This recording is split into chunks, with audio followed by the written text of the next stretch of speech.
Philip Chicken Man. Testa puts his key in the front door of his row house at 2117 Porter Street. The nail bomb detonates instantly. The explosion shatters windows 3 blocks away, scattering pieces of the newly crowned Philadelphia mob boss across Porter Street like confetti from hell. This isn't just a murder. This is the beginning of the most brutal, self-destructive mob war in American history. By the time the smoke clears 15 years later, more than 30 made members will be dead. The Philadelphia crime family that controlled the city for 50 years will have torn itself apart from the inside. The Philadelphia War proved that the mob's greatest enemy wasn't the FBI or rival families, it was themselves. If you're enjoying this deep dive into the story, hit the subscribe button and let us know in the comments from where in the world you are watching from today. To understand how Philadelphia's Cosa Nostra destroyed itself, you need to understand what they destroyed. Angelo Bruno ruled Philadelphia's crime family from 1959 to 1980. Known as the Gentle Don, Bruno built an empire through intelligence, not violence. Under his leadership, the family controlled gambling, loan sharking, labor unions, and political corruption throughout the city. They operated with virtual impunity because Bruno understood that violence attracts attention, and attention is bad for business. But Bruno made a fatal mistake. He refused to allow his family into drug trafficking, calling it dirty business. He also controlled the lucrative Atlantic City gambling territory, refusing to share profits with New York families who wanted a piece of the action. By 1980, ambitious men within his own organization and bosses from other families decided Angelo Bruno was standing in the way of enormous profits. March 21st, 1980, 9:45 p.m. Bruno sits in his Oldsmobile after dinner, driven by John Stanfa, a soldier he trusts. Alfred Salerno approaches from behind and fires one shot into Bruno's head. The Gentle Don dies instantly. The murder was orchestrated by Tony Bananas Caponegro, Bruno's own consigliere. But Caponegro lied to everyone involved. He told Philadelphia it was sanctioned by the commission. He told New York it was an internal decision. In reality, no one had approved killing a sitting boss. 28 days later, Caponegro and Salerno are found dead in the Bronx, tortured and stuffed with $20 bills. The message about greed was clear. Philip Testa becomes the new boss, but he inherits a family where everyone now knows that bosses can be killed. Testa tries to rule like Bruno, through consensus and careful negotiation, but the family has lost its discipline. Bruno's death unleashed ambitions that were suppressed for 20 years. The conflict centers on 2 issues: drug trafficking and Atlantic City. Younger members, led by Testa's own son Salvie, want to expand aggressively into both. Older members want to maintain Bruno's conservative approach. Testa tries to satisfy both sides and ends up satisfying no one. Peter Casella, a capo who controls gambling operations, begins holding secret meetings with other capos. They discuss whether Testa is too weak to lead the family into the profitable 1,980 seconds. When Testa learns about these meetings, he faces a dilemma. He could have Casella killed and be within his rights, but that would prove he rules through fear rather than respect. Instead, Testa demotes Casella, stripping him of his rank but leaving him alive. It's exactly the wrong decision. Casella is humiliated but not eliminated. Now he has nothing to lose. Casella recruits Frank Narducci and a soldier named Salvatore Sparacio, who has expertise with explosives. They decide to use a bomb rather than a gun because it sends a different message. Nowhere is safe, no one is safe, nothing is sacred. The nail bomb that kills Philip Testa is placed under his front steps, triggered by opening his door. The explosion doesn't just kill the boss. It kills any hope that Philadelphia's crime family can solve its problems through internal negotiation. Nicky Scarfo seizes control of the family in April 1981, 1 month after Testa's murder. Scarfo had been exiled to Atlantic City during the Bruno era precisely because his hair-trigger temper made him dangerous. Now those characteristics seem like advantages to a family in crisis. Scarfo's first act is ordering the execution of the conspirators who killed Testa: Frank Narducci, Peter Casella, and Salvatore Spiraccio. This is both justified and necessary under mob rules. But Scarfo doesn't stop there. Anyone who supported the conspiracy dies. Anyone who failed to support Testa dies. Anyone who might support future conspiracies dies. Anyone who questions Scarfo's decisions dies. By the end of 1981, Scarfo has ordered 12 executions, more killings than the Philadelphia family experienced in the previous 20 years combined. The message is clear: absolute loyalty to Nicky Scarfo or death. Violence becomes Scarfo's solution to every problem. When a restaurant owner refuses protection money, Scarfo has him beaten to death. When a construction worker insults one of Scarfo's men, Scarfo orders his murder. When a young associate talks too much, Scarfo has him disappeared. The family's income decreases as its body count increases. Businesses close rather than deal with Scarfo's unpredictable violence. Political connections are severed. The organization controls less territory and generates less money than at any point since the 1932. But Scarfo also expands into Atlantic City, where casino gambling has created enormous opportunities. He declares war on the Irish-American mob that controls the city's labor unions. Drive-by shootings become routine. Car bombings occur monthly. Bodies are found in the Atlantic City Bay with increasing frequency.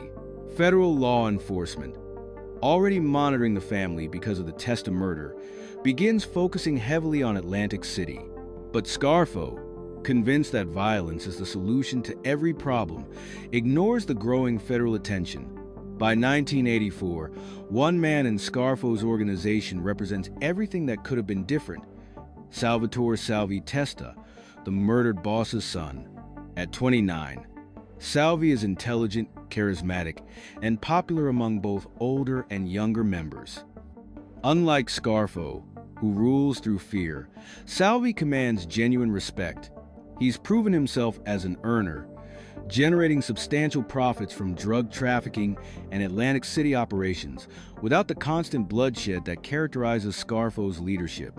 But Salvie makes a critical error. He begins criticizing Scarfo's violent approach during family meetings, suggesting the organization needs new leadership, advocating for a return to the profitable methods of the Bruno era. Scarfo hears about these conversations and interprets Salvie's criticism not as constructive discussion, but as preparation for a coup. In the mob, perception becomes reality.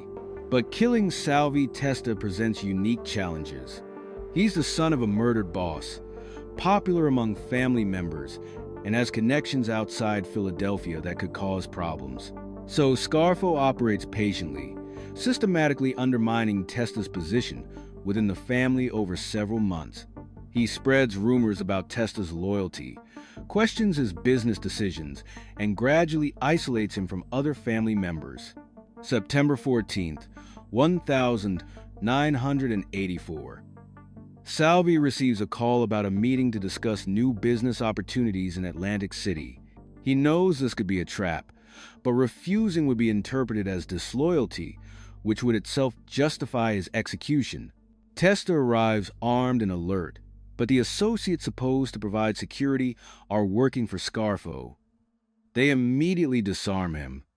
3 shots to the head, fired at close range. Salvie Testa dies instantly in a basement room owned by one of Scarfo's most trusted capos. His body is never found. The official story is that he's gone into hiding because of law enforcement pressure. But everyone understands what happened.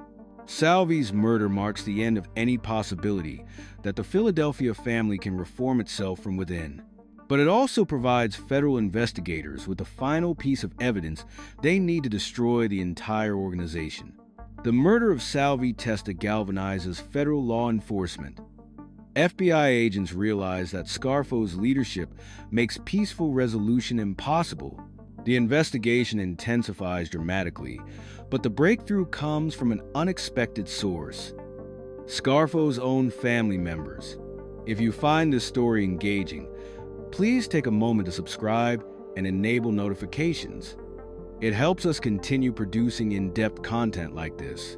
Tommy Del Giorno has been Scarfo's most trusted capo since the early 1980s. He's participated in multiple murders and demonstrated absolute loyalty. He's exactly the kind of man the FBI typically can't flip. But Del Giorno has a son who's a small-time drug dealer facing 20 years in federal prison. Federal prosecutors approach Tommy Del Giorno with an offer: cooperate with their investigation, and his son gets a reduced sentence and witness protection. Refuse, and his son dies in prison. In May 1985, Del Giorno begins secretly providing information to the FBI. His access to Scarfo's inner circle makes him extraordinarily valuable. He provides details about murders, explains the family's hierarchy, and helps investigators understand Scarfo's psychology. But Del Giorno's cooperation remains secret for 2 years. He continues operating as a trusted capo while simultaneously providing information that will eventually destroy the organization. The psychological strain is enormous. The breakthrough comes when Del Giorno helps the FBI understand something crucial. Scarfo's paranoia makes him document everything. Convinced that he's surrounded by potential informants, Scarfo orders extensive surveillance of his own men. He has their phones wiretapped and their meetings recorded. But Scarfo's surveillance operation violates federal wiretapping laws. When FBI agents discover the illegal recording equipment, they use it as justification to obtain their own wiretapping warrants. Suddenly, federal investigators have access not only to Scarfo's conversations, but to recordings that Scarfo's organization made of itself. The irony is perfect. Scarfo's paranoia about betrayal creates the evidence that destroys his empire. By 1987, the FBI has recorded hundreds of hours of conversations documenting murders, extortion, and conspiracy. On a single day in January, federal grand juries return, sweeping indictments targeting the entire Philadelphia crime family hierarchy under RICO statutes. Nicky Scarfo is charged with racketeering, murder, extortion, and conspiracy. The charges carry potential life sentences. 17 other family members face similar indictments, but the most devastating blow comes when Del Giorno's cooperation becomes public. Scarfo discovers that his most trusted capo has been working for the FBI for 2 years. If Tommy Del Giorno could be turned, anyone could be turned. Paranoia becomes total. The trials begin in federal court in September 1987, attracting enormous media attention. Del Giorno is the prosecution's star witness, but he's joined by 3 other cooperating family members who provide detailed testimony about the organization's operations. Together, these witnesses describe murders, extortion schemes, and the hierarchy that governed the family. They explain how Scarfo transformed a profitable criminal organization into a killing machine that destroyed itself.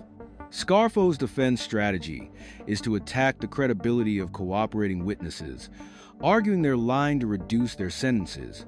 But the strategy is undermined by physical evidence that corroborates witness testimony. FBI surveillance photos, wiretap recordings, and financial records. More damaging is Scarfo's own behavior during trial. He appears arrogant, defiant, and completely unrepentant, presenting himself as exactly the kind of violent criminal prosecutors claim he is. On November 19, 1988, the jury returns guilty verdicts on all major charges. Scarfo is sentenced to 55 years in federal prison. Similar verdicts eliminate the rest of his organization. By 1990, 17 men who held positions of authority in the Philadelphia crime family are serving lengthy federal sentences. The organization that controlled Philadelphia's underworld for nearly a century has been effectively destroyed. With Scarfo and his associates in prison, a few lower-level members attempt to maintain criminal operations in South Philadelphia, but they lack the connections, resources, and authority to rebuild what Scarfo destroyed. They can't recruit new members, expand operations, or resolve disputes because they lack power. More importantly, they operate under constant federal surveillance. Any attempt to rebuild attracts immediate attention from investigators who understand exactly how these organizations function. By 1995, federal authorities conclude that the Philadelphia crime family has ceased to exist as a viable criminal organization. Individual members may continue committing crimes, but there's no coordinated enterprise, no hierarchy, no territorial control. Today, South Philadelphia looks nothing like the neighborhood where Angelo Bruno held court. The social clubs have closed. The row houses have been sold to families with no connection to organized crime. The restaurants serve customers who have never heard of Nicky Scarfo or Salvie Testa. December 16, 1995. Nicky Scarfo sits in his federal prison cell. 75 years old, forgotten, he has achieved exactly what he set out to achieve: absolute control of the Philadelphia crime family. The only problem is that the Philadelphia crime family no longer exists. The throne Scarfo fought so viciously to claim is empty. The territory he killed to control is governed by legitimate authorities. The organization he transformed through violence has been transformed by that same violence into nothing. Scarfo will die in prison in 2017, having served 27 years. His obituary will describe him as the former boss of the Philadelphia crime family, but by then, most people will have forgotten that Philadelphia ever had a crime family. The Philadelphia War accomplished something that decades of law enforcement efforts had failed to achieve: the complete destruction of organized crime in Philadelphia. But that destruction came not from external pressure, but from internal collapse. The Philadelphia crime family committed suicide. It destroyed itself through greed, paranoia, and the delusion that power comes from violence rather than respect. The Brotherhood destroyed itself, and the city was finally free. In the end, the greatest threat to organized crime was organized crime itself.